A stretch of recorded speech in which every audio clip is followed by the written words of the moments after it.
I still remember that morning vividly, a morning that seemed ordinary. Almost painfully ordinary. I was sitting in the doctor's waiting room, holding my small handbag. Sunlight filtering through the dusty window blinds, washing over the tired faces around me. People coughed, sighed, flipped through magazines. The TV in the corner hummed softly, reporting another day's news. I was half listening, half lost in thought, until my phone suddenly vibrated. On the screen appeared the name that had always warmed my heart, Angela, my only daughter. I smiled. Lately, she'd been calling more often. Ever since my husband Robert passed away 6 months ago, I thought she was checking in on me again, maybe reminding me to take my medicine, or asking if I needed groceries. I pressed the green button. Her voice came through, but it wasn't the warm, familiar tone of the daughter I knew. It was cold, detached, mechanical. "Mom, we're going to Europe tomorrow. I've sold your beach house and your car. We needed the money. Bye." And then she hung up. Just like that. No explanation. No hesitation. 10 seconds. 4 sentences. And my world collapsed. I sat frozen on that green plastic chair, surrounded by strangers who looked just as lost in their own pain. The phone slipped slightly in my hand. I stared at the blank screen, as if waiting for it to light up again, as if it would undo what I had just heard. My daughter, my only child, had sold the house Robert and I had built together and the car he had cherished like his own blood. The beach house. It wasn't just a house. It was a lifetime of memories, summers filled with laughter, salt, and sunlight. Robert and I had worked ourselves to the bone for years to buy it. I still remember the day we signed the papers, how proud he was. How he lifted me in his arms and said, "This is our forever place." Every summer we'd drive there. The three of us, Robert, Angela, and me. He would grill fish in the backyard. I'd make salad in the tiny kitchen. And Angela would run barefoot on the sand, screaming with joy. Later she brought boyfriends. Then her husband Edward. That little house had witnessed birthdays, anniversaries, Christmas mornings, love itself. And now, my daughter had turned it into money. And the old Ford truck. Robert's pride and joy. He washed it every Sunday. Changed the oil himself. Always parked it under the same tree in the yard. The seats still carried his scent soap, coffee, and the faint trace of aftershave.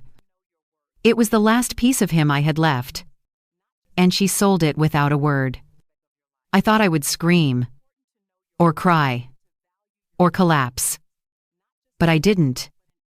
Instead, a strange calm washed over me, the kind of calm that only comes when the heart breaks so completely it can't break anymore. 45 years I had raised that girl. 45 years of sacrifice, of sleepless nights, of love that expected nothing in return. And with one cold call, she discarded me like garbage. I once believed I knew my daughter. I once believed that love, a mother's love, would be enough to keep her kind. I was wrong. 6 months earlier, when Robert passed away, my whole world fell apart. He died suddenly, a heart attack, right there at the breakfast table. That morning he had brewed coffee for me. As always, spread butter on my toast, kissed my forehead and said softly, "Good morning, my love." I didn't know those would be his last words. After that day, I was a shadow. I wandered through the house hearing echoes of his laughter, the creak of his chair, the hum of his favorite jazz tune. Angela became my lifeline, visiting 3 times a week, helping me with paperwork, grocery shopping, and the unbearable quiet of widowhood. I thought she was taking care of me. Now I understood she was taking advantage of me. Maybe Edward had pushed her into it. Maybe she was desperate. Or maybe, and this hurt the most, she simply didn't care anymore. For the first time, I saw my daughter clearly, not as the child I raised, but as the woman she had become. I sat there for a long time, staring into nothing around me. The world went on, names were called, nurses walked by. Doors opened and closed, but I was somewhere else entirely. And then, in that stillness, a memory stirred. Robert. 3 days before his death, he had given me a manila envelope. "Antonia," he said, holding my hands gently, "if something ever happens to me, open this, but only when you're ready." I placed it in my dresser drawer and never touched it again. Grief had swallowed everything, the days, the nights, even that memory. Until now. Now, I was ready. When the nurse finally called my name, I followed her into the examination room like a sleepwalker. The doctor spoke gently. My health was fine. I just needed more rest. I nodded, thanked him, and left. But my mind was elsewhere, racing home. Racing to that envelope. Outside, the autumn wind had picked up. I walked slowly to the bus stop. I no longer had a car, thanks to my daughter. But for some reason, I wasn't angry. I wasn't even sad anymore. I smiled. Because I knew Robert. He never did anything without a plan. The bus came. I sat by the window, watching the city roll past, people hurrying, lives colliding, everyone carrying invisible burdens. I, too, had mine. But mine came with a secret. And that secret was waiting for me in a drawer at home. When I arrived, I went straight to my bedroom. The air smelled faintly of lavender and old wood. I opened the dresser there. It was the manila envelope, just where I had left it. Its edges were slightly worn, the paper yellowed by time. My name was written on it in Robert's neat, steady handwriting. To Antonia, the love of my life. My hands trembled as I picked it up. The room was growing dim, painted gold by the last rays of sunset filtering through the window. The silence felt almost sacred. I sat on the bed, took a deep breath, and opened the envelope.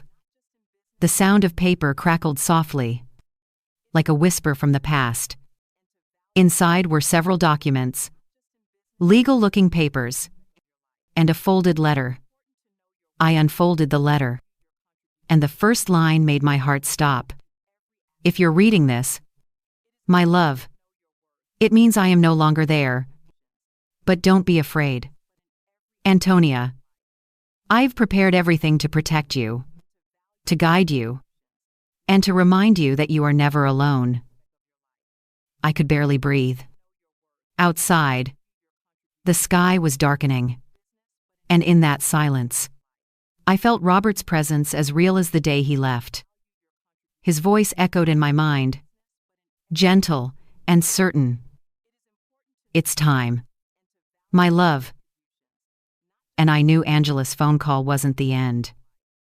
It was the beginning. The beginning of a reckoning and of a mother's quiet revenge. The moment I unfolded Robert's letter, time seemed to slow down. His handwriting was steady and elegant, the kind I had watched him form over decades of grocery lists, birthday cards, and love notes left on my pillow. Seeing those familiar strokes again made my eyes sting. "My dearest Antonia," it began, "if you are reading this, it means I am no longer beside you. But please, Don't cry. You've given me the happiest life a man could ever ask for. I only regret one thing, that I must now protect you from afar." I took a shaky breath. My hands trembled. But I kept reading. Over the years, I made quiet investments. I didn't tell you, because I didn't want money to become a shadow between us, or between you and Angela. You know how our daughter is. She would have loved us differently if she knew we were rich. And I wanted her to love us for who we are, not for what we had. I froze. The words felt unreal. Robert. Investments. Rich. My Robert, the humble bus driver, who came home every day with oil-stained hands and tired eyes, a rich man. I pulled out the rest of the documents. My heart pounded faster with each one. Property deeds, bank certificates, and contracts all bearing his name.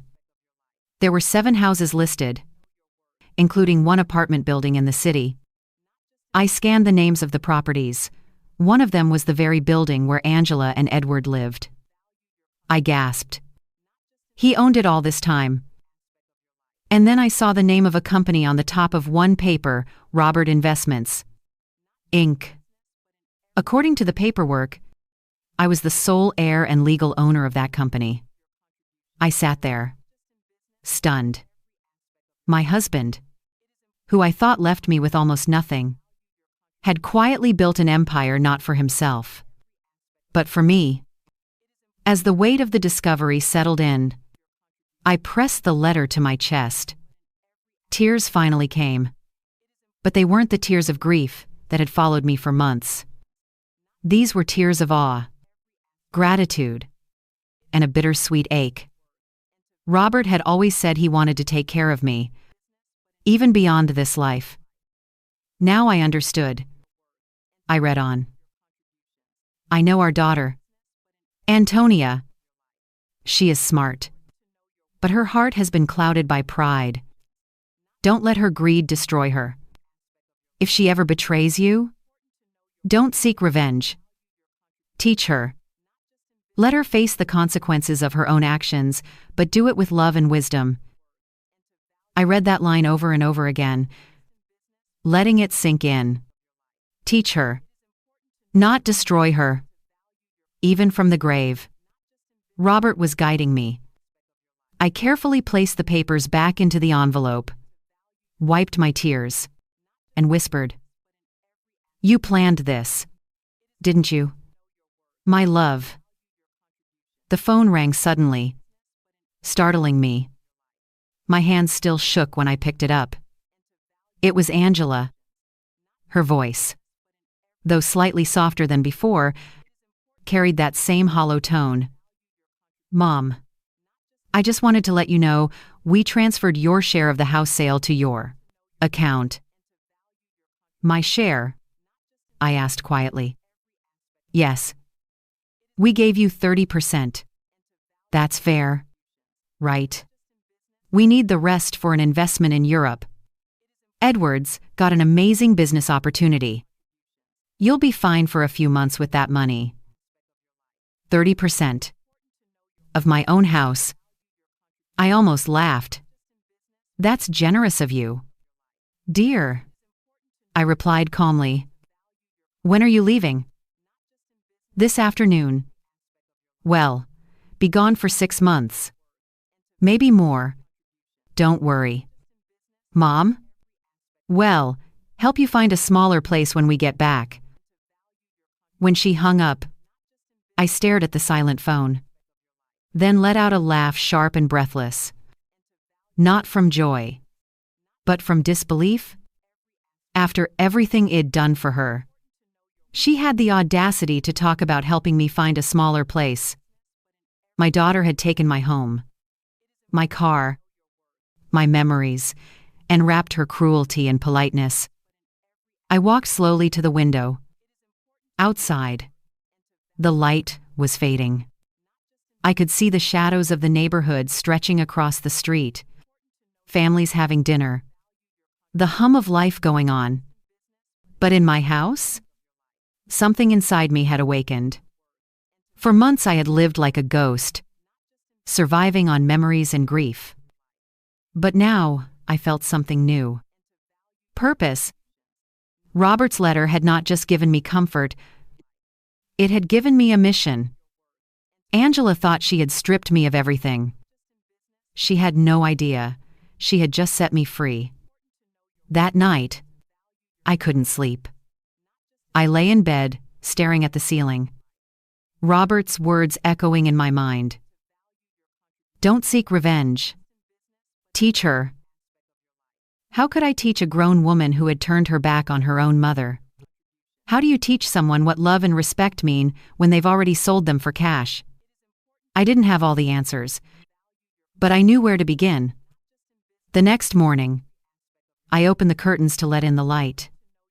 The sun was warm, bright, almost comforting. I got dressed with care. Wearing the deep wine-colored dress Robert always said made me look elegant. Then I looked at myself in the mirror. For the first time in months, I didn't see a broken widow. I saw a woman standing at the edge of her own rebirth. I picked up the phone and called Mr. Second. Peterson, the lawyer who had helped with Robert's funeral arrangements. Mrs. Brooks, his familiar voice said warmly. How are you holding up? Better than before. Mr. Peterson, I replied. But I found something that changes everything. I think I need your help. Of course. What can I do? I have documents, property deeds, company records. I need to know what they mean and what I can legally do next. There was a brief silence on the other end. And then a tone of surprise. Bring them in tomorrow morning. This sounds important. When I hung up, I looked again at Robert's photograph on the dresser. He was smiling. Just as he always did, calm. Wise. A step ahead of everyone else. You always did know how to prepare for everything, I murmured. Even this. That night, I sat at the kitchen table. The envelope open beside me. Papers neatly arranged in piles. I poured myself a cup of tea and studied every line, every number, trying to piece together the puzzle Robert had left. With each passing minute, I felt my old fear fade away. For the first time in half a year, I didn't feel helpless. Angela thought she had taken my life apart, but in truth, she had just cleared the way for me to build something stronger. Before going to bed, I folded Robert's letter carefully and whispered, "I'll do what you asked. My love. I'll teach her in my own way." The next morning, when I stepped outside, the air felt different, lighter somehow. The neighbors smiled sympathetically as I walked past. The poor widow who had lost everything. If only they knew. They saw a fragile old woman. But inside, a fire had begun to burn again. A fire that no betrayal could ever extinguish. The next morning, I woke up earlier than usual. For months after Robert's death, mornings had been the hardest. Empty coffee cups, quiet rooms, and no one to say good morning. My love. But that day felt different. The air carried something new, determination. I put on my wine-colored dress again, fixed my hair neatly, and added a touch of lipstick. I wanted to look like the woman Robert had always seen in me, strong, dignified, unshaken. I glanced at his photo before leaving. "Wish me luck," I whispered. "I am going to meet Mr. Prominent. Peterson." Mr. Peterson's office was in an old brick building, downtown, elegant, yet simple, much like Robert himself. When I entered, Mr. Peterson greeted me kindly. But when I placed the manila envelope and its contents on his desk, his expression changed. His eyebrows rose as he flipped through the pages. "Mrs. Brooks," he said slowly. "This is extraordinary." Robert wasn't just careful, he was brilliant. These are substantial assets. So, everything here is real. Absolutely. Every document is legitimate. Robert set everything up perfectly. You are the sole owner of all these properties and accounts. I nodded, the weight of the truth still sinking in. What about the beach house? I asked quietly. Your daughter had no legal right to sell it. The deed was under Robert's company, and now, under yours. The sale can be annulled. It was a fraudulent transaction. So, I can take it back. Immediately. And if you wish, we can also press legal charges against Angela and her husband for fraud. I stared at the papers in silence. To take them to court would be the easiest path. But easy had never been my way, and it certainly hadn't been Robert's. No, I said finally, my voice calm but firm. I don't want revenge. I want understanding. I want to do this another way. Mr. Peterson tilted his head. Curious. What do you mean? I want everything back. Yes. But I don't want Angela to know, not yet. I want to handle things quietly. Piece by piece. Can you help me with that? He studied me for a moment. Then nodded slowly. Of course. It will take some time. But it's possible. You'll need patience. I have plenty of that. I smiled. It's the one thing a mother never runs out of. When I left his office, the city felt different. The noise, the people, even the cold wind brushing my face, everything felt alive again. For months, I had wandered through life like a ghost. But now, I had a purpose. A reason to keep walking. I took the bus home, sat by the window, and watched the city blur past. The gray streets, the cafes, the couples holding hands, everything looked ordinary. But inside me, something powerful had awakened. At home, I brewed tea and sat at the kitchen table. Papers spread out before me.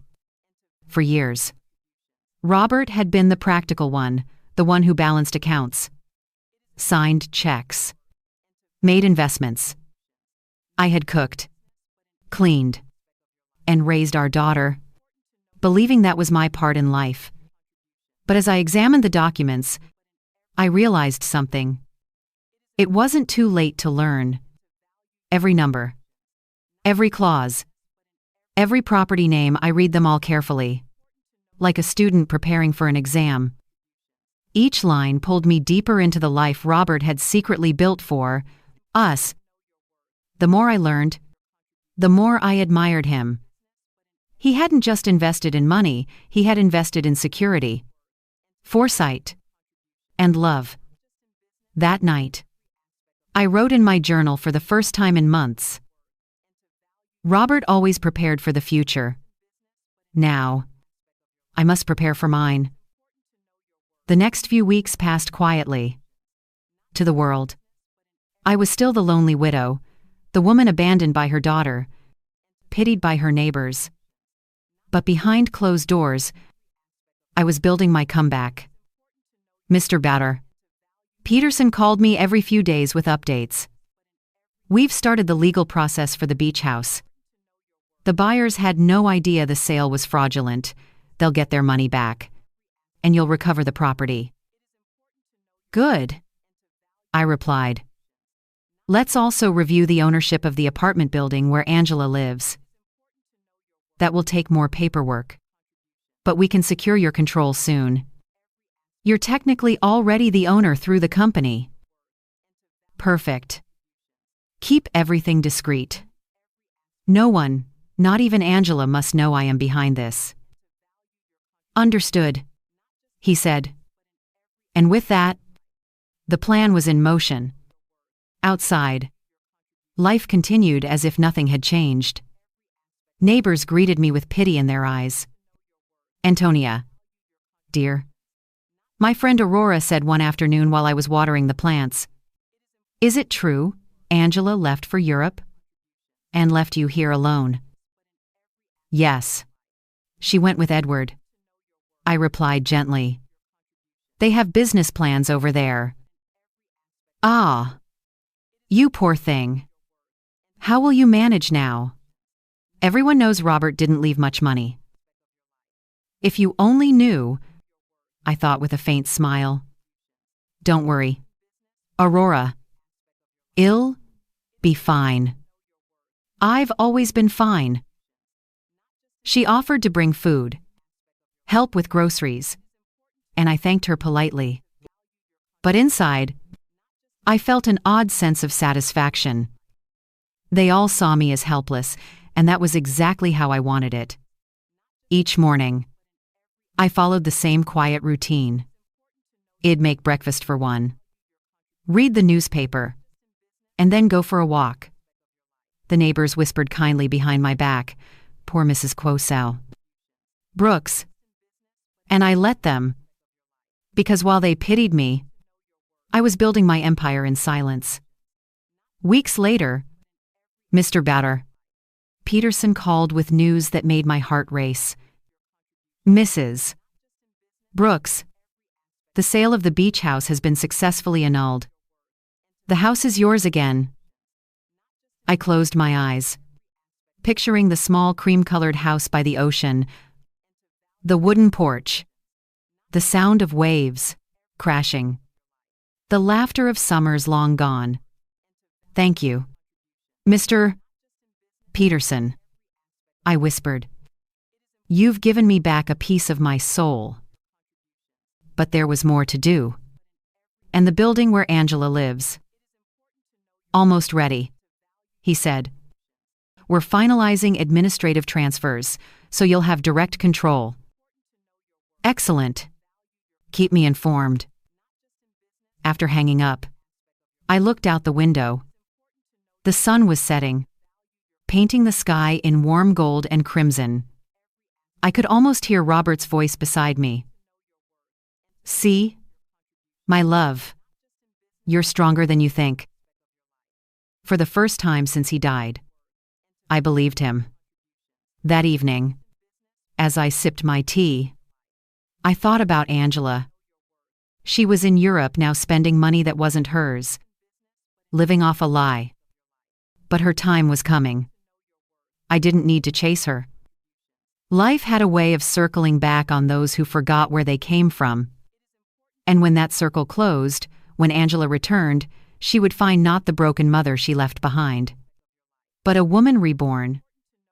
The woman Robert had always known. I could be.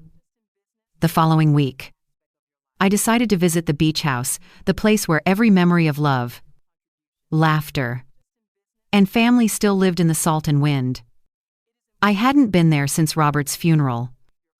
I wasn't sure what I would feel, but I needed to see it with my own eyes. The bus ride to the coast was long and slow, but I didn't mind. Through the window, I watched the familiar road, the same one Robert and I had taken hundreds of times. The trees seemed to bow gently as I passed, as if welcoming me back. The smell of the ocean drifted into the air long before I reached the shore. When the bus finally stopped, my heart pounded. There was my little cream-colored house, standing exactly as I remembered it. The porch, the wooden railings, the blue curtains fluttering in the window. For a moment, I simply stood on the opposite side of the street, unable to move. Someone else was living there now, or so I thought. There were potted plants on the steps, and a bicycle leaned against the wall. But everything else was the same. The house was whole again, just like the piece of me that had been missing. I sat down on the curb, the cool sea breeze brushing my face. and let the memories flood in. I saw Angela, 15 years old, running barefoot on the beach, shouting with joy as Robert chased her with a water gun. I saw myself at the kitchen window, watching them laugh under the setting sun. I remembered the smell of grilled fish, the sound of the waves, the way the world used to feel simple and full of love. And then, as the wind carried the sound of the tide, I thought of the day she sold it. How could she reduce all those years, all those memories to a simple transaction? To her, the house was just money. To me, it was home. I was still lost in thought when a man walked out of the house. He looked to be in his late 50s, carrying a box of tools. He noticed me sitting there and hesitated before approaching. "Excuse me, ma'am," he said politely. "Are you all right?" "Yes." I smiled faintly. I used to know the people who lived here. I was just remembering. "Ah," he said softly. "Yes. The previous owner's family. I heard it was a sad situation. They told us the elderly lady was very sick and had to sell quickly." The words hit me like a wave. The elderly lady was very sick. That was the story my daughter told to make her betrayal sound like compassion. "So that's what they said?" I asked. "Yes." He nodded. "We thought we were helping, buying it fast so she could get the treatment she needed. But then we found out the sale wasn't legal. We had to return it." He sighed, half in regret, half in relief. "Luckily, the lawyers handled it, and we got our money back. Still, it's a shame. It's such a beautiful place." "Yes," I whispered. "It is." He gave me a kind look before walking away, leaving me alone again with the sea.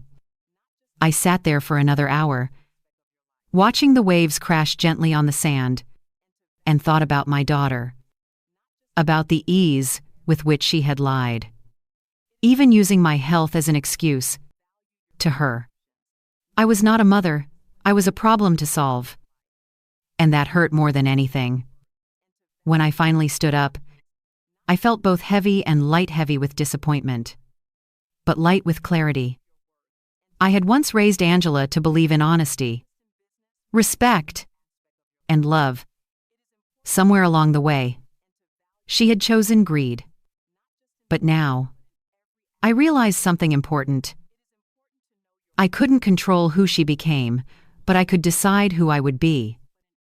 When I returned home that evening, I called Mr. Peterson. "Mr. Peterson," I said calmly, "there's something else I want to do." "Of course." "What is it?" "I want Robert's truck back." "That might be more complicated," he replied.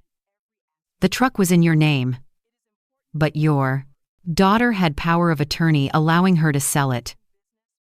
"Power of attorney?" I frowned. "I never gave her that." "You signed it a few months after Robert's death," he said gently. "She must have told you it was for the funeral or inheritance paperwork." I closed my eyes. Yes. I remembered now the day she brought a stack of papers for me to sign, saying they were just for formalities. I had trusted her completely, blinded by grief. Can we undo it? "It will be difficult," Mr. Peterson admitted, "but not impossible. If we can prove deception, we might be able to reverse the sale." "Do it," I said firmly. I want it all back, every piece of him she tried to erase. That night, I couldn't sleep. I walked around the quiet house, touching the furniture, the photographs, the life I had built. Everything I once saw as ordinary now felt sacred. The framed picture of Robert and me at the beach, The old armchair he used to sit in, reading the newspaper. The dining table where we had celebrated Angela's birthdays. Every object was a fragment of love, and I swore to protect them. Over the next few weeks, I lived a strange double life. In the mornings, I was the poor widow. Everyone pitied the woman watering her plants, chatting with neighbors, smiling politely. But in the afternoons, I was something else, entirely a strategist. A quiet force, rebuilding her life piece by piece. Mr. Peterson worked efficiently. He updated me regularly, his tone increasingly impressed. Mrs. Brooks, he said one Friday morning, I've managed to retrieve the truck as well. The buyer was an acquaintance of mine. When he learned about the deception, he agreed to return it for a small compensation. I smiled for the first time in weeks, a real smile. Not the polite one I showed the neighbors. Thank you, Mr. Peterson. You've done more than you know. There's something else, he continued. Would you like to proceed with legal charges against your daughter? It would be justified. No, I said softly. Justice doesn't always come from courts. Sometimes, it comes from life itself. He hesitated, then nodded. Then, what do you wish to do next? Prepare a letter, I said. A letter?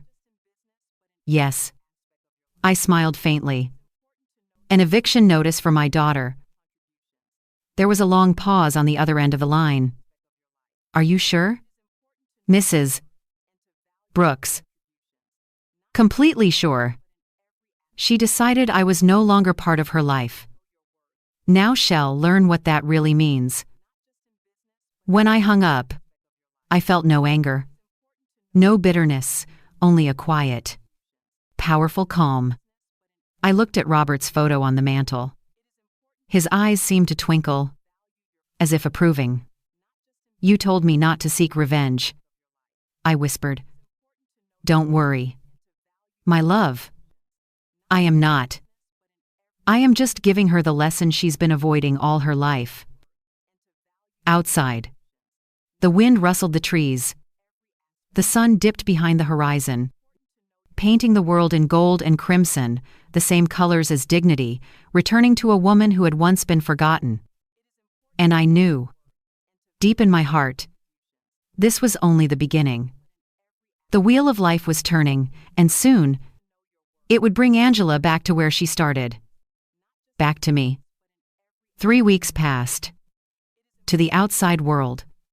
Everything about my life looked exactly the same small house, the same widow watering her plants, the same quiet routine. But underneath the calm, a storm was brewing. Mr. Fane. Peterson had filed all the necessary papers. The beach house was legally back, in my name. The apartment building, too, now officially belonged to me. The final step was waiting for the right moment, the moment when my daughter would have to face what she had done. It came sooner than I expected. One afternoon, my neighbor Aurora came rushing into my yard, her face flushed with excitement. Antonia, did you hear the news? News? I asked. Setting down the watering can. Edward, Angela's husband, he's in trouble with the bank. My brother-in-law works there. Apparently, Edward took out huge loans, using their apartment as collateral. But the bank just found out the apartment isn't even his. I stayed perfectly still, though my heart was pounding. Really? I asked softly. Yes. And it gets worse. Edward disappeared. They say he went to Europe to avoid legal charges. And poor Angela has no idea what's going on. I thanked Aurora and watched her hurry away, still buzzing with gossip. Inside, I poured myself a cup of tea and smiled. Everything was happening exactly as it was meant to. Angela had chosen her path, a path paved with greed, lies, and arrogance. And now, she was walking it to its end. The banks were closing in. Edward had run. And Angela, who thought she had the world in her hands, was about to find herself with nothing. That night, I sat on the 16th porch, listening to the wind. The stars shimmered above Robert's, stars, as I like to think of them. I whispered into the night. You see, my love, you were right. Life teaches better than anger ever could. A few days later, Mr. Peterson called. His voice was calm, but there was an undertone of anticipation. Mrs. Brooks, the eviction notice is ready. Should we send it? Yes, I said. Deliver it to her apartment, but make sure she receives it in person. Understood. By that time, Angela was already on her way back to the country. Aurora told me the news the next morning, her eyes wide. Antonia, your daughter came back last night. Alone. No husband. Just one suitcase. She looked terrible, pale, exhausted, like she'd been crying for days. Alone. Of course she was. Edward had taken everything, the money, the dreams, the future she thought she had bought with my house. I didn't rejoice. I didn't gloat. I simply nodded. Because life, in its quiet cruelty, had done what I never could. Angela's betrayal was complete. Not of me, but of herself. That evening, Mr. Peterson called again. The notice has been delivered. The doorman confirmed she received it personally. Perfect, I said. How long until she must leave? 30 days. By law. Good. That will be enough time for her to realize what she's lost. He hesitated. Mrs. Brooks, are you sure this is what you want? She's your daughter. Yes, she is. But she's also the woman who sold her own mother's home and lied about her being sick. She needs to understand the weight of her choices. When I hung up, I stood at the window, looking at the house across the street where the lights were beginning to flicker on. Families gathering for dinner. Laughter. The smell of home-cooked food in the air.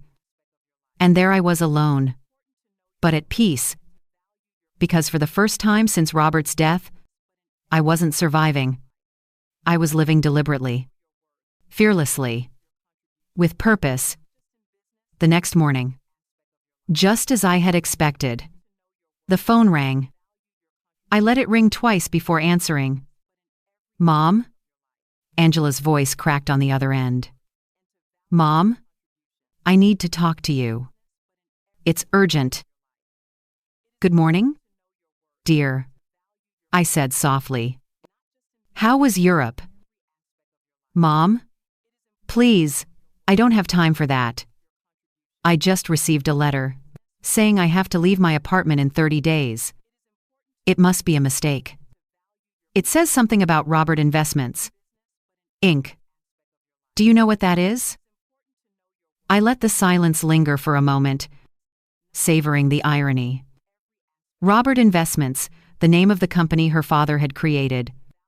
The name that now carried my authority. No, dear, I said finally, my voice calm and innocent. Ivy never heard of it. Are you sure it's legitimate? It looks real. The lawyers say the building has a new owner, and they're evicting everyone with unpaid balances. Mom, I don't understand what's happening. Edward left me in Paris. He took the money. And now this. Her voice broke. I could hear her sobbing. Mom, please. I don't know where to go. Can I come stay with you? Just for a while. I looked around my quiet kitchen, the same table where she once sat as a little girl, eating cereal and laughing at her father's jokes. And now, she was begging to come back. Not out of love, but out of desperation. Of course, dear, I said gently. You can come home whenever you want. Thank you. Mom, she whispered, crying harder. I am on my way. After hanging up, I stood still for a moment. My reflection in the window looked older, wiser, calmer. I didn't feel revenge. I felt clarity. Robert had told me to teach her. And now, the lesson was about to begin. An hour later, I heard a car pull up outside. I opened the door before she could knock. Angela stood there thinner, paler, her once styled hair messy and her expensive clothes wrinkled. Her eyes were swollen from crying, her lips trembling. Mom, she whispered. For a second, she hesitated, as if expecting me to slam the door. Then she broke down. I am so sorry, she said, her voice shaking. For everything. I know I don't deserve your forgiveness, but I have nowhere else to go. I took a deep breath and looked at her, not as the child I raised, but as a woman who had finally met the consequences of her choices. Come in. Angela, I said softly. Would you like some coffee? She nodded, tears streaming down her face. As I brewed the coffee, I glanced at her reflection in the kitchen window, fragile, lost, broken. This was not the triumphant daughter who had once looked down on me. This was a woman who had fallen from her own pride, a woman stripped bare of all illusions. When I handed her the cup, her hands trembled. Mom, I don't know what to do. She sobbed. Edward's gone. He lied about everything. There was no business deal. No investment. He took everything and left me in Paris with nothing. I reached across the table and touched her hand gently. You'll stay here for now, I said quietly. Rest. Then we'll figure things out.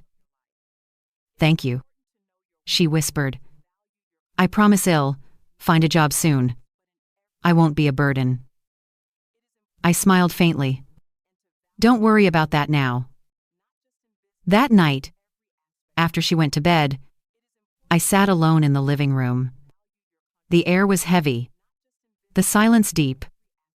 Angela was asleep in her childhood room, the same room she'd left with a suitcase full of dreams. Now she had returned with nothing but regrets. I looked at Robert's photo on the shelf and whispered, She's home. My love. Broken, but home. Now, let's see if she's ready to learn. And as the clock ticked quietly in the dark, I knew this was the true beginning of her redemption. When Angela came back into my house, everything felt both familiar and foreign, as if time had looped back. But we were not the same people anymore. She looked around the living room, her eyes red and swollen, scanning every corner like she was searching for a piece of her old self. It hasn't changed, she whispered. No, I said quietly. Some things never do. She followed me to the kitchen, where I poured her a cup of warm tea. Her hands were trembling so badly she could barely hold it. For a while, we sat in silence. The air was thick, heavy with everything that hadn't been said for months, maybe years. Finally, she spoke.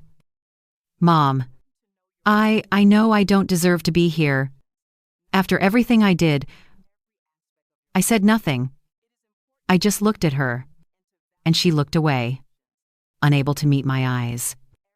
Edward lied to me, she continued. her voice barely above a whisper. He told me we were investing in something real, that we'd build a life in Europe. I believed him. But it was all fake. He used me. Mom. He used me to get money. Her shoulders shook as she spoke. He sold my jewelry. He emptied our joint account. When the bank started calling, he disappeared. I found out he'd taken out loans in my name, forged my signature. Now they're after me for debts I didn't even know existed. Tears spilled down her cheeks. And then I came home to that eviction notice. I thought, I was going to lose everything. I have lost everything. I wanted to tell her she hadn't lost everything, not yet. But I stayed quiet. Robert's words echoed in my mind. Don't seek revenge. Teach her. So, I simply reached across the table and touched her hand. You can stay here as long as you need. Angela. This house will always be your home. Her eyes widened. After everything I did to you. After selling the beach house and the truck. Yes. I interrupted softly. You are still my daughter. For a moment, she looked like that little girl again, the one who used to crawl into my bed after nightmares. She stood up suddenly and threw her arms around me, sobbing. I held her. But I didn't cry. My tears had long since dried up. All that was left was quiet resolve. Over the next few days, Angela settled into her old bedroom. It looked almost the same as she'd left it, the faded wallpaper. The old photographs. The worn quilt I had made when she was 16. Watching her unpack 2 small suitcases, everything she had left in the world broke something inside me. She moved slowly, quietly, like someone afraid to disturb the past. Sometimes I'd find her standing in the hallway, staring at the family pictures on the wall, the one where she was 5 years old, sitting on Robert's lap, both of them laughing freely. One evening, as she was unpacking a small cardboard box, she called out to me, Mom, look at this. I found something strange in my things. I walked into her room. In her hands was a small, sealed manila envelope. My heart skipped a beat. Where did you get that? It was in Edward's stuff. I think he must have packed it by mistake before he left. It has your name on it. She handed it to me.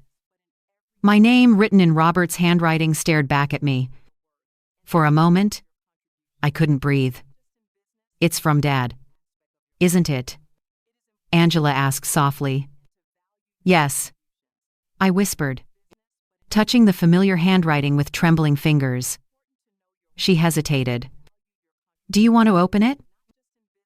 Yes, but together? We sat on the edge of her bed as I carefully tore the seal.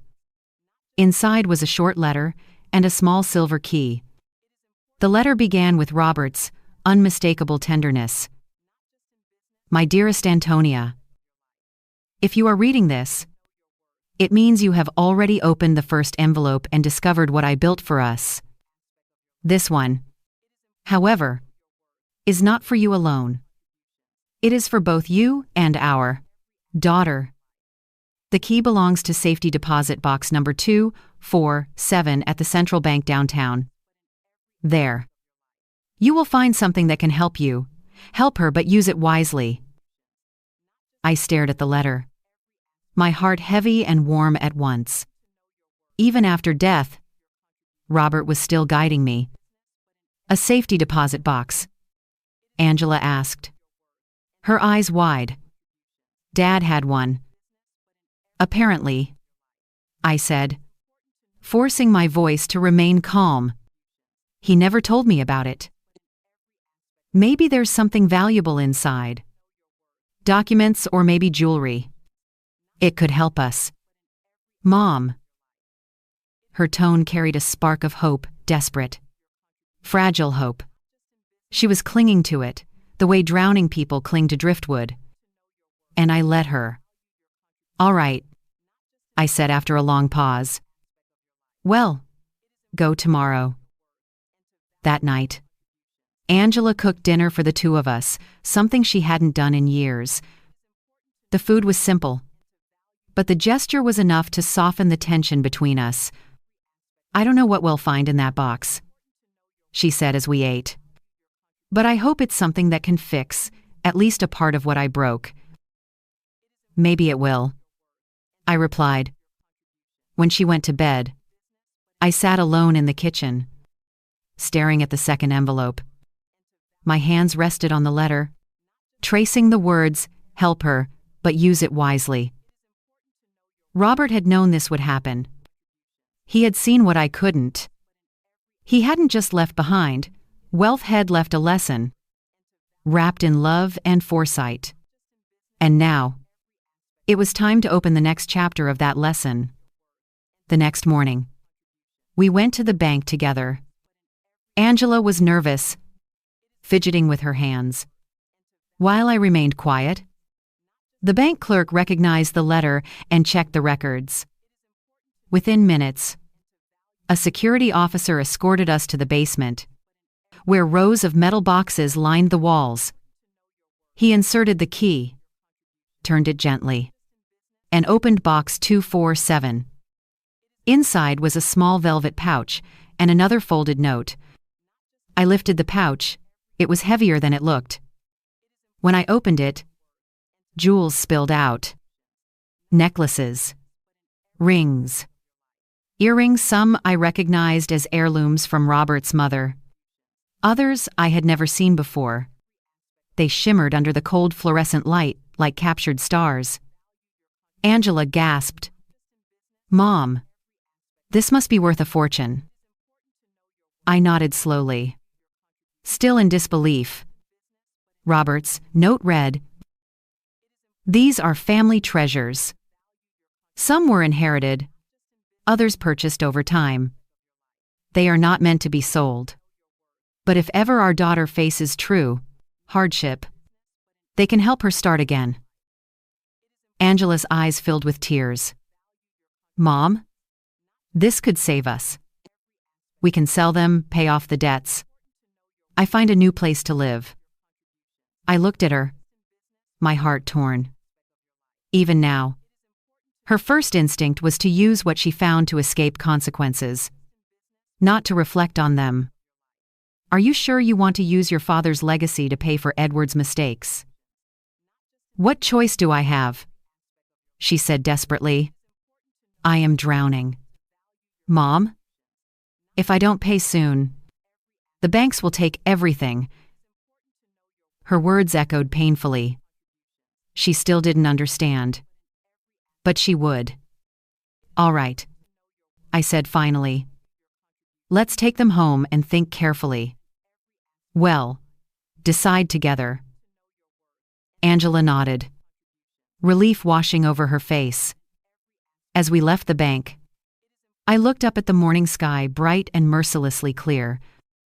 Robert had given us one last test, and I knew this was the moment that would decide whether Angela truly changed or simply started another cycle of mistakes.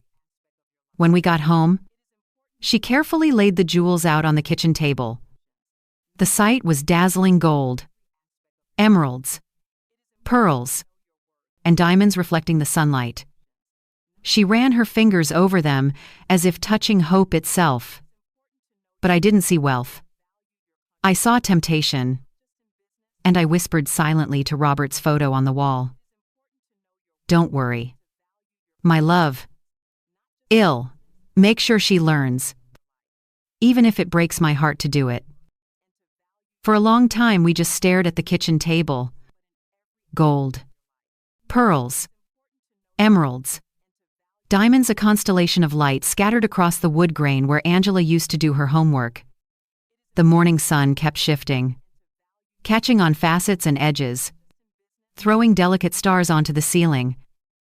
It should have felt like relief. Instead, it felt like standing on the edge of a cliff. Angela spoke first, her voice hushed. almost reverent. Dad saved all of this for us. For you, I corrected softly in my mind and then caught myself. No. Robert hadn't saved the jewels for her. I had saved them to teach us both. His note had been clear. Help her start again. But use it wisely. Out loud, I said.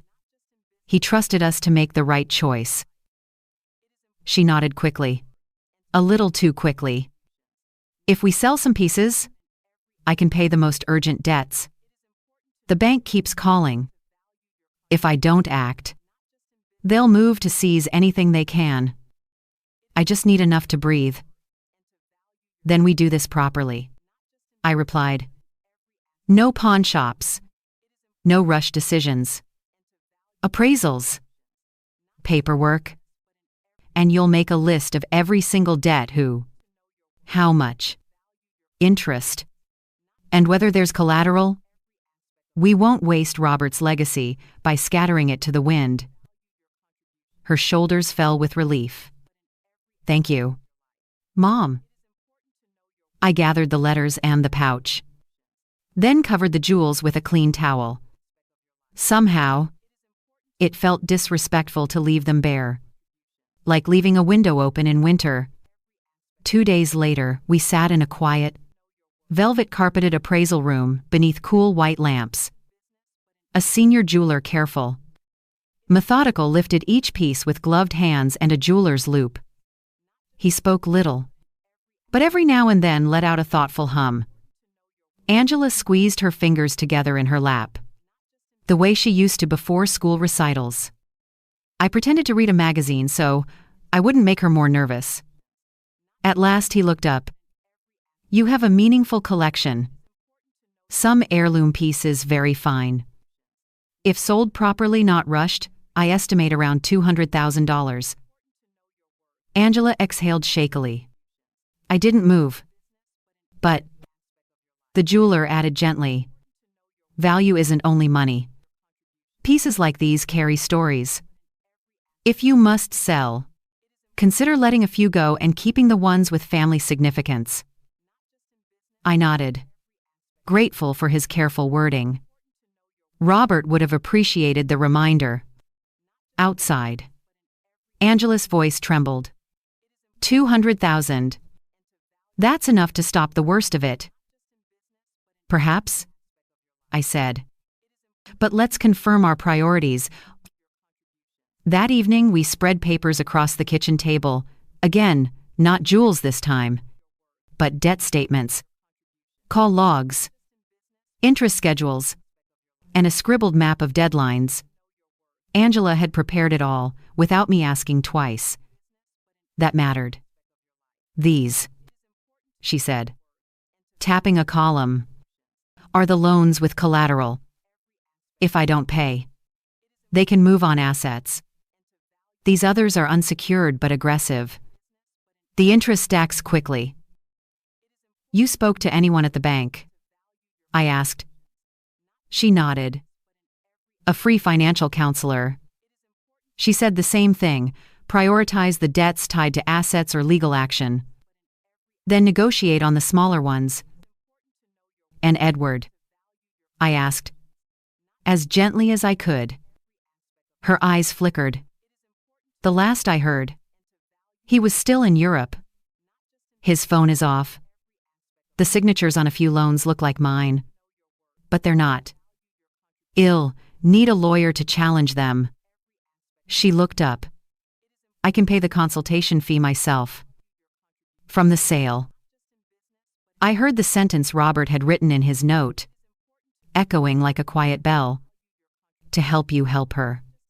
All right, I said. But if we sell with intention. We keep a few pieces. Not just for sentiment, for memory. For anchor. Angela swallowed and nodded. Keep your engagement ring. And grandmother's small necklace. I know what they mean. It was the first time in months Shed used the word mean instead of worth. We didn't rush the sale. We met with 2 reputable buyers and a private collector. The jeweler recommended all of them above board. All of them prepared to give written valuations. Angela listened. Asked for copies. Negotiated without flinching. The first offer was insulting. The second better. The third fair. It's slightly under appraisal. The collector admitted. But I can pay immediately and handle all the paperwork cleanly. No surprises. We looked at each other. Angela's expression had steadied into something I recognized but hadn't seen in years resolve without arrogance.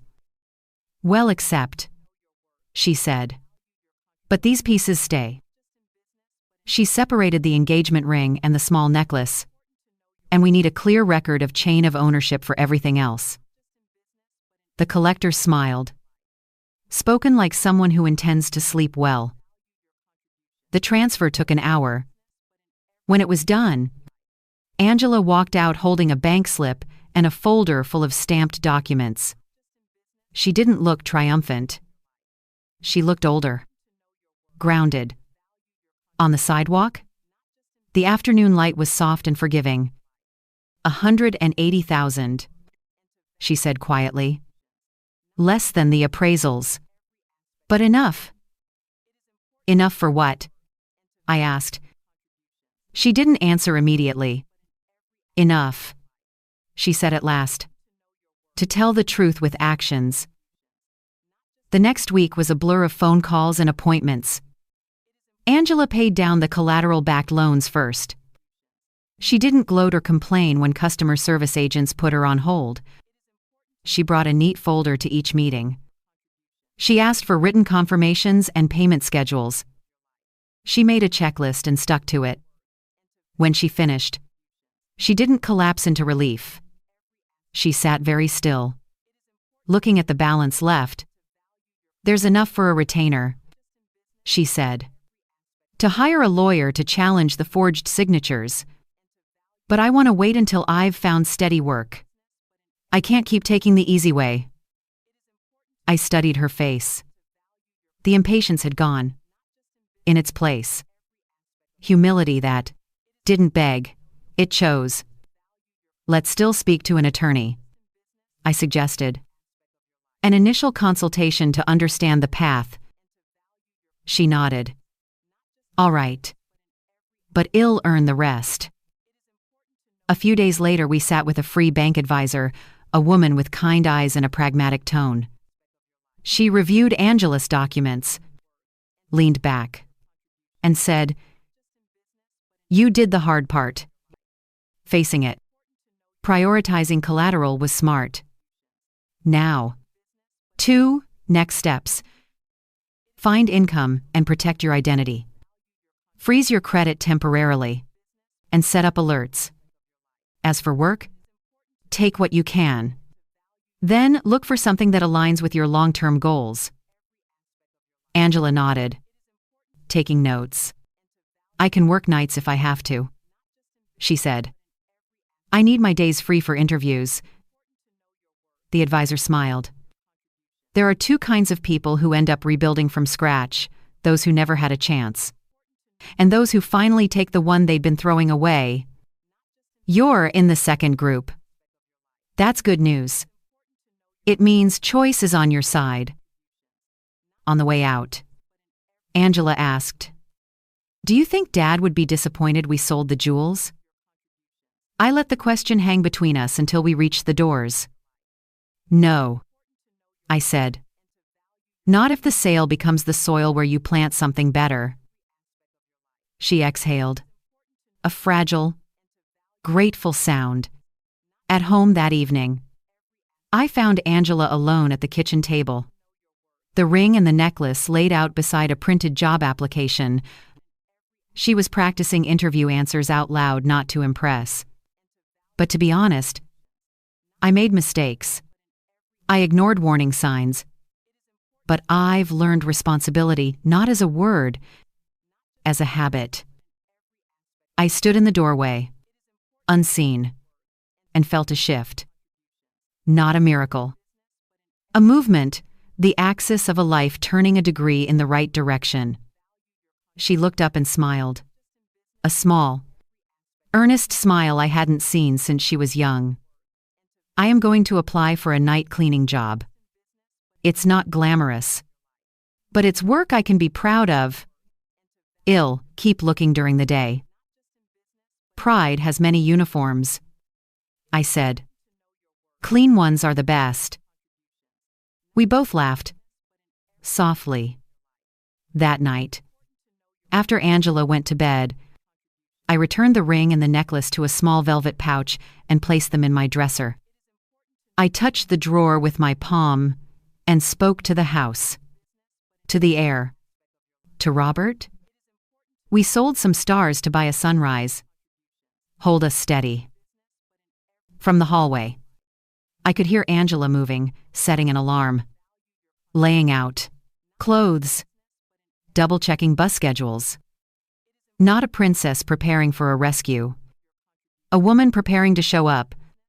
I turned off the kitchen light and left the room in gentle darkness, where the outline of two empty teacups sat side by side, not as a symbol of lack, but of companionship returned. Tomorrow would be harder than today. That's how real change works. But somewhere between the jewels we let go and the two heirlooms we kept, a different inheritance had surfaced, one made of choices, work, and dignity. And for the first time since the phone call that shattered everything, I believed Angela would choose it. The next week, I woke before dawn to the faint sound of movement in the house. For a moment, I thought I was dreaming the soft shuffle of footsteps, the whisper of fabric, the click of a door latch. When I peeked out of my bedroom, I saw Angela in the hallway, dressed in simple jeans and an old sweater, hair tied back, clutching a small lunch bag. "You're up early," I said quietly. She turned, startled, and smiled weakly. "I start tonight." "Mom?" "The cleaning job. At the office downtown." "Yes." They gave me the night shift from 10 to 4. It's not much, but it's a start. I wanted to tell her she didn't have to do it, that I could cover her until she found something else. But I stopped myself. This was the lesson, the one Robert had meant.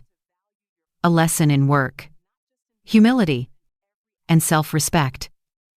"Be careful," I said instead, "and take the bus near the main road. It's safer." She nodded, grateful for even that small piece of advice. When she left, I stood at the window and watched her walk down the quiet street, her shoulders slightly hunched, her figure fading into the early fog. I whispered a silent prayer. Let her find strength, not shame, in what she's doing. The first week was hard for her. Each morning, she came home exhausted, her hands smelling faintly of cleaning products, her shoulders stiff. But there was something else in her eyes, something steady, calm. The first night she returned, she placed a few crumpled bills on the table. "My first pay," she said with a tired smile. "It's not much, but it's honest." "Keep it," I told her. "You earned it." She insisted on contributing to groceries. I didn't argue. Instead, I quietly put the same amount back into her purse later that night. She didn't notice. Or maybe she did, and let me pretend she didn't. Angela began to tell me stories about the people she worked with. There was Mrs. Spratty Johnson, a 60-year-old woman who had been cleaning offices for 20 years. She had 3 grown children and a laugh that filled the entire building. One morning, while we drank coffee together, Angela told me about her. She said something last night that I can't stop thinking about. Angela said, stirring her cup. "What did she say?" She said there are two types of people who end up in this job, the ones who never had chances, and the ones who wasted them. Then she looked at me and asked which one I was. Angela paused, her eyes glistening. I told her the truth. That I had every opportunity. But I ruined it. And she laughed, not in a cruel way. She said, "Then you're already one step ahead of most people. Honey, you know why you're here?" Her voice softened. She made me realize something. Work isn't punishment, Mom. It's forgiveness in motion. I reached out and squeezed her hand. Robert would have liked that sentence.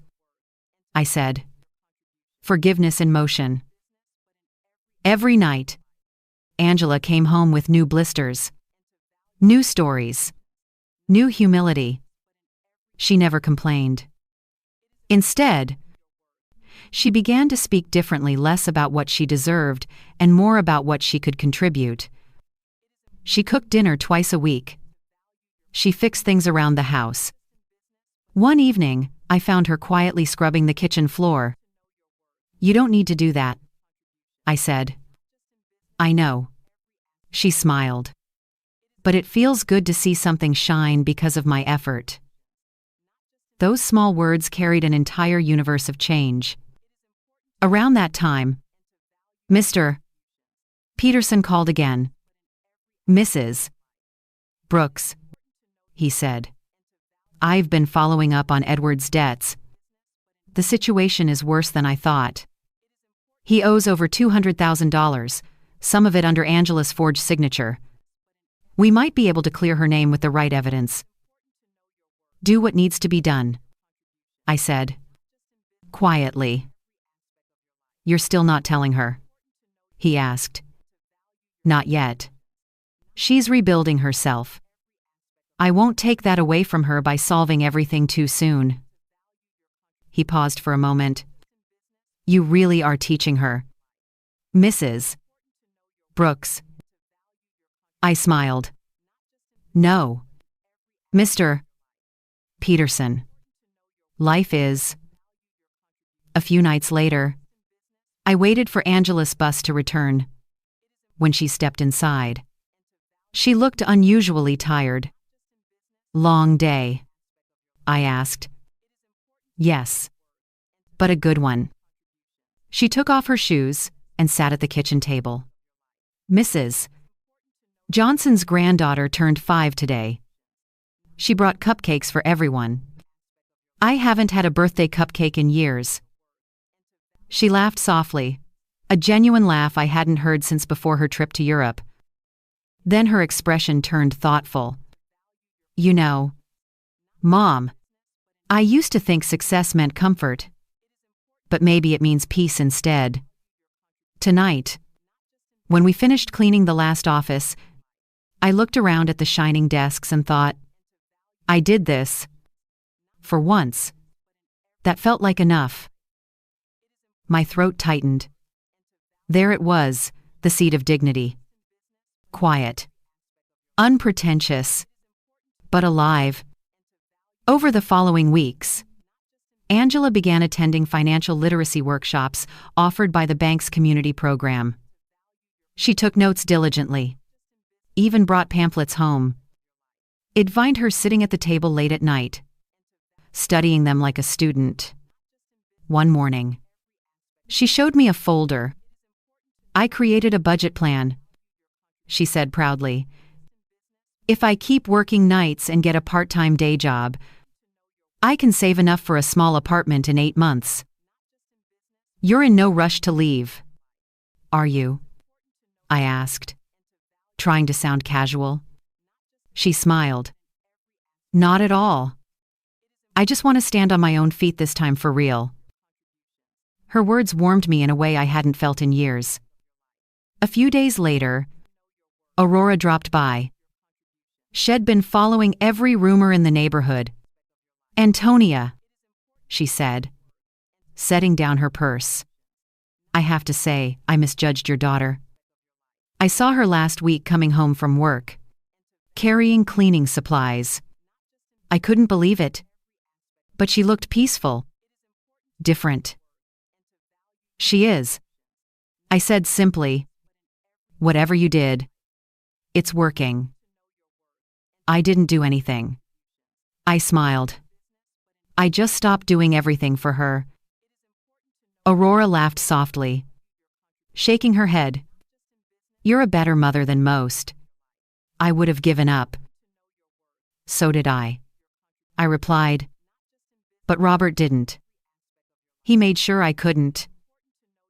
One night, as I was about to go to bed, Angela came home earlier than usual. She looked thoughtful, almost shy. Mom, she said, can we talk? Of course. I've been thinking about everything about Dad. About what I did to you. About how I lived. I've realized I can't undo the past. But I can start living like the person you tried to raise. Her voice broke slightly. I don't know if you can ever forgive me. But I want you to know I forgive myself a little more every day. Because I am finally doing something honest. Tears filled my eyes. I didn't answer with words. I just opened my arms. And she came to me, trembling. We stood there. Two women, not mother and child. Not victim and culprit, but equals. Bound by pain and love. That night, after she went to her room, I sat at the kitchen table and whispered to Robert's photo. She's learning, my love. She's really learning. The next morning, when Angela left for work, she stopped by the door, turned and smiled at me. See you later, Mom. Her voice was soft, full of quiet confidence. When she closed the door behind her, I realized something beautiful. The sound of it no longer scared me. It no longer sounded like loss. It sounded like freedom. By the time autumn came, Angela had changed more than I ever thought possible. She still worked nights, cleaning the tall glass offices downtown, and spent her afternoons at free community workshops or job interviews. Her eyes no longer carried shame, only quiet determination. Sometimes she came home humming softly. Sometimes with tired feet and blistered hands. But she was living honestly, and that made all the difference. One afternoon, while she was organizing her budget sheets, I received a call from Mr. Nauman Her. Peterson. Mrs. Brooks, he said, his voice filled with cautious excitement. We found concrete proof. Edward forged Angela's signature on multiple loan documents.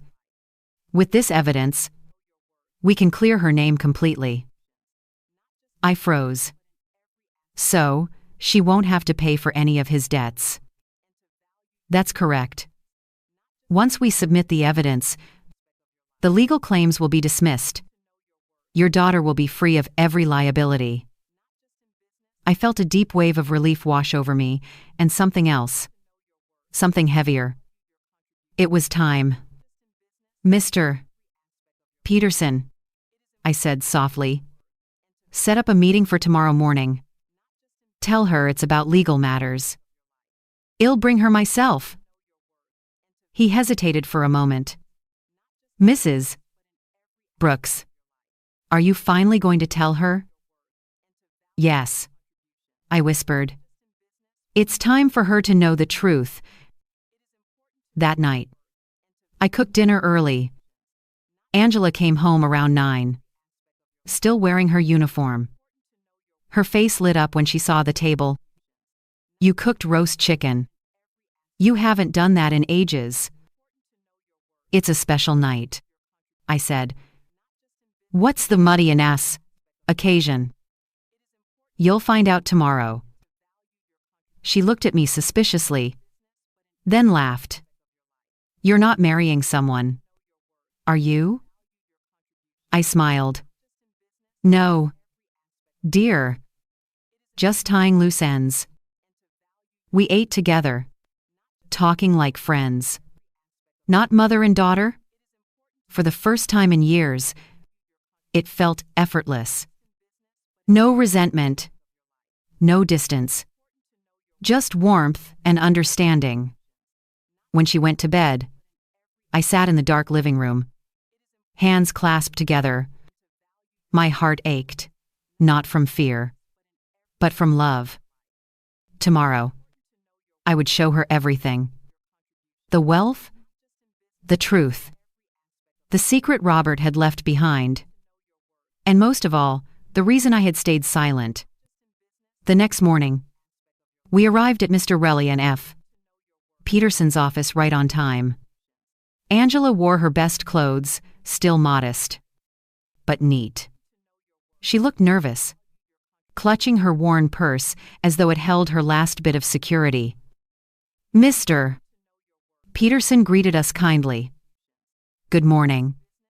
Mrs. Brooks. Miss Brooks. Please. Have a seat. Angela smiled politely. Thank you. Mr. Peterson. But I should warn you, I can't afford any lawyer fees right now.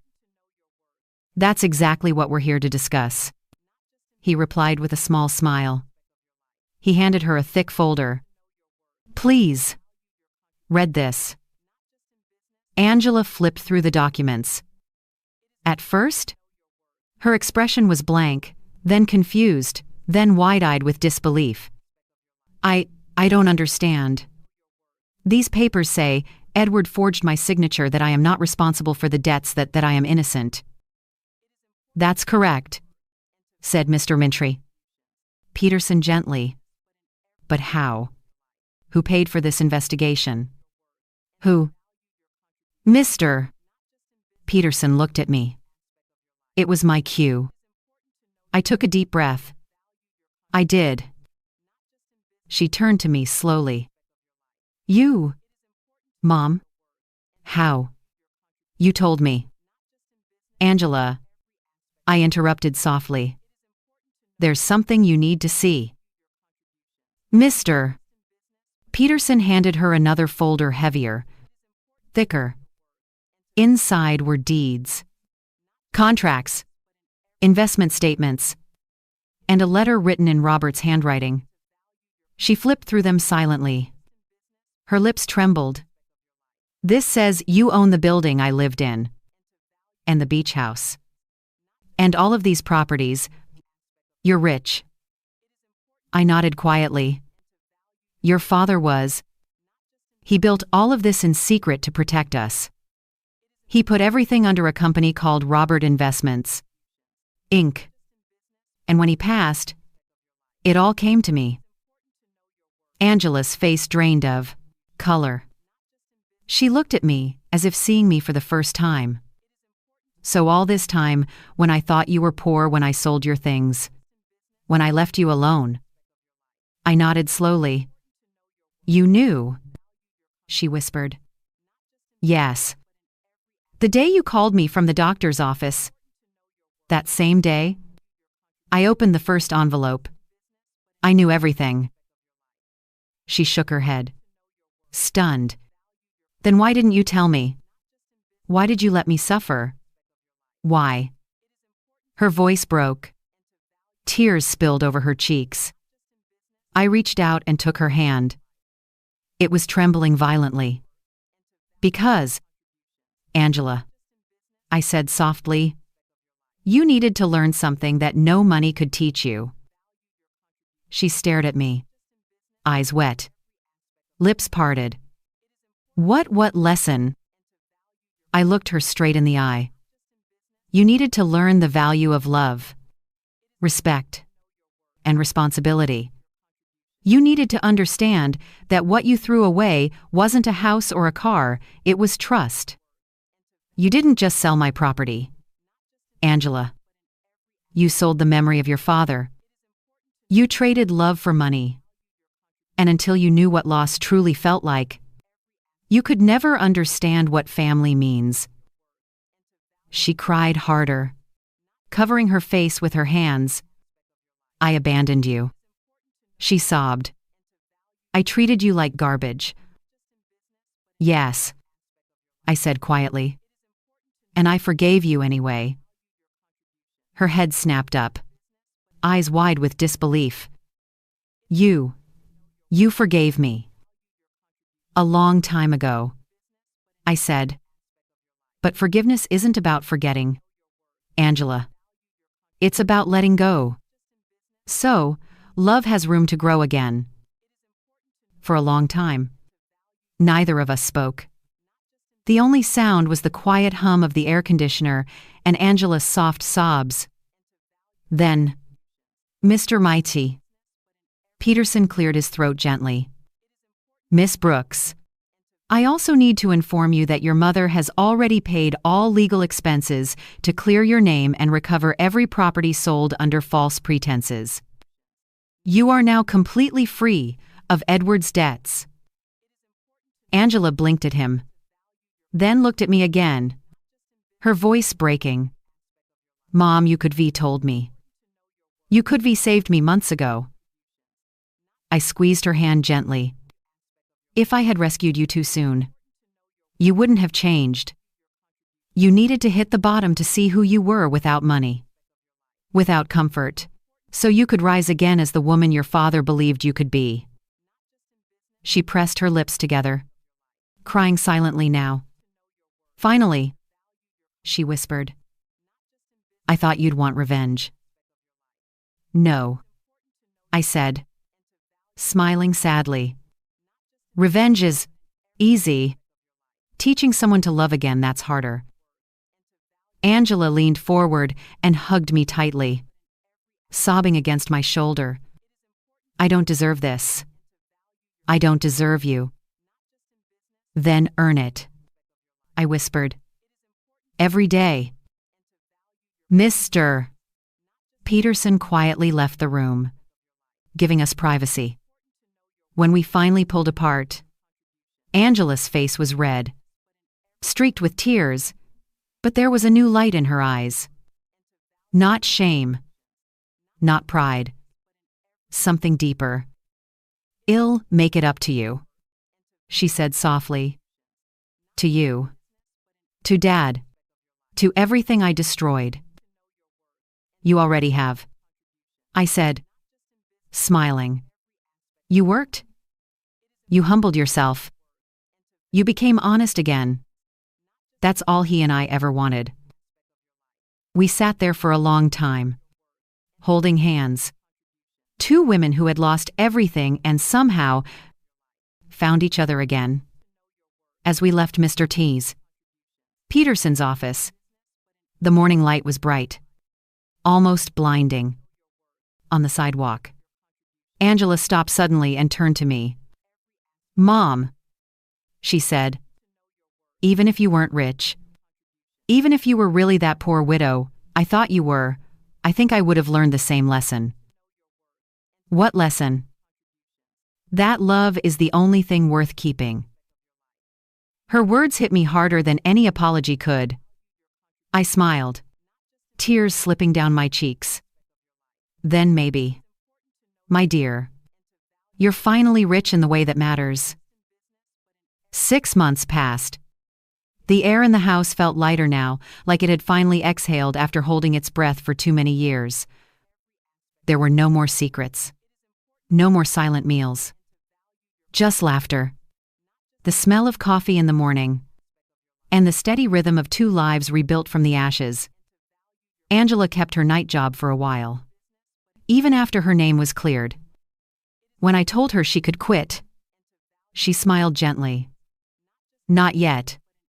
Mom, I need to finish what I started. She said the work kept her grounded, reminded her of who she had become. And I understood. She wasn't punishing herself anymore. She was honoring her growth. During the day, she studied again, enrolling in community college courses for social work. I want to help women who went through what I did, she told me one afternoon, her eyes bright. Those who trusted the wrong people, lost everything, and think it's the end. I want to show them it's not. Robert would have been proud. So proud. Our evenings became rituals of quiet joy. We cooked together, laughed at old family stories, and sometimes just sat on the porch, listening to the ocean wind drift from afar.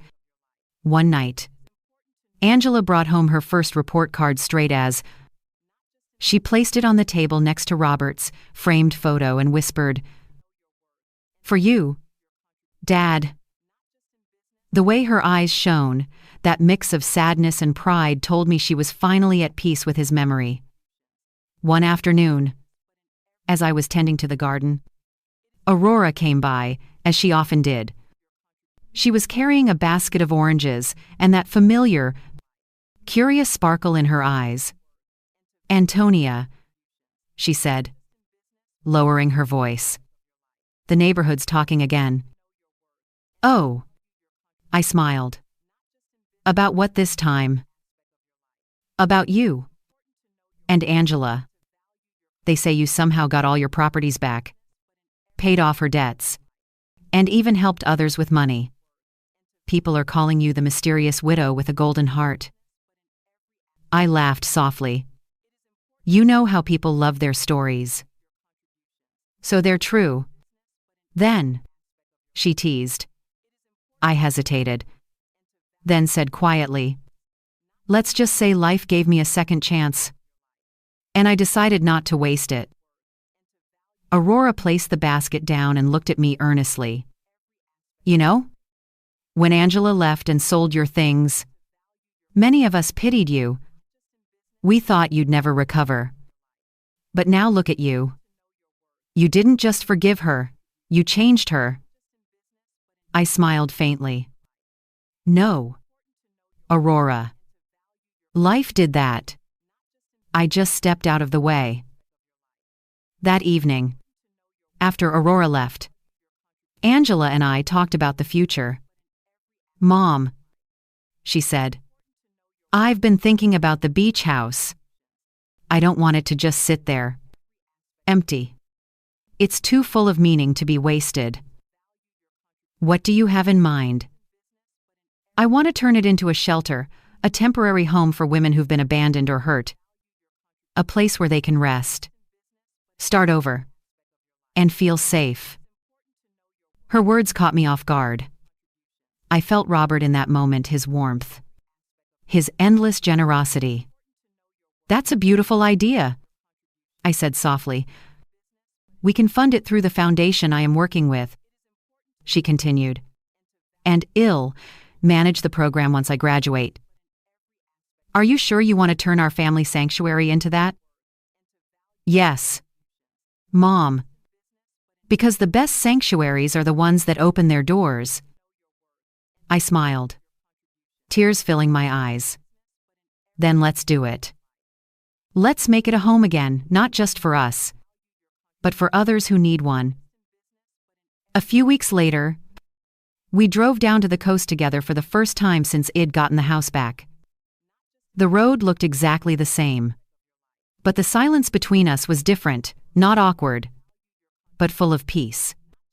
When we arrived, Angela stepped out of the car and just stood there, staring at the little cream-colored house. "It looks smaller than I remember," she said. "That's because you grew." I smiled. We walked through the rooms slowly, touching the walls, opening windows that had been shut for too long. The smell of the sea rushed in, briny, clean, familiar. Angela stopped in the living room, looking at the photo of Robert I had brought with us. "I am sorry, Dad," she whispered. "Not just for what I did, but for forgetting what this house really meant. It wasn't just wood and walls. It was family." Her voice broke, and I hugged her from behind. "He knows," I whispered, "and I know is proud of you." We spent the whole day cleaning, painting, and planning. By sunset, the house was glowing again, filled with light and life. We sat on the porch, Robert's porch, with 2 cups of tea, watching the sun dip into the horizon. "Mom," Angela said, "I got a letter today. From Edward." I turned my head sharply. "Edward?" "Yes. From prison in France. He says he regrets everything and wants my forgiveness." "And how do you feel about that?" She looked out at the ocean for a long moment before answering. "Honestly, I don't feel anything. No anger. No sadness. Just peace. Because I finally understand that forgiving him isn't for him, it's for me." I smiled. "That's how I forgave you too, Angela. Not for you, but for me?" She reached over and squeezed my hand. "You taught me that forgiveness doesn't mean forgetting. It means choosing peace over pain." We sat there until the stars began to appear. The same stars Robert used to point out when Angela was a child. He always said, "They're the souls of those who lived fully, watching over the ones they love." I looked up and whispered, "We did it. My love. She finally understands." And for a moment, I could almost hear his voice in the wind. "I always knew you would. Both of you." Months later, the beach house reopened, not as a family vacation spot, but as the Brooks Foundation Home, a refuge for women starting over. Angela managed the program herself, working late hours to counsel newcomers, file paperwork, and organize donations. She came home, tired, but fulfilled. Her eyes glowed with purpose. Every time I hand someone a key to a safe room, she told me one evening, "I think of you and Dad handing me the key back to my life." I couldn't speak. I just hugged her. One night, long after she'd gone to bed, I sat on the porch alone. The sound of waves carrying through the darkness. The moonlight shimmered over the ocean, silver and endless. I took Robert's last letter from my pocket and read it again, the same one that started it all. "You are never alone." I smiled through tears. He had been right. We had lost everything, and somehow gained something far greater. Not money. Not houses. Not cars. But dignity. Love. Redemption. And now, whenever the night is clear, Angela and I sit on this same porch, watching the sea, talking about life, laughter, and lessons. Sometimes we hear the faint sound of music from the distance, the old jazz Robert used to play while cooking. We don't turn it off. We let it play.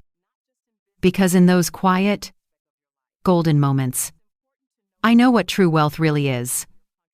It's not in what you keep. It's in what you give, and in the love that remains when everything else is gone.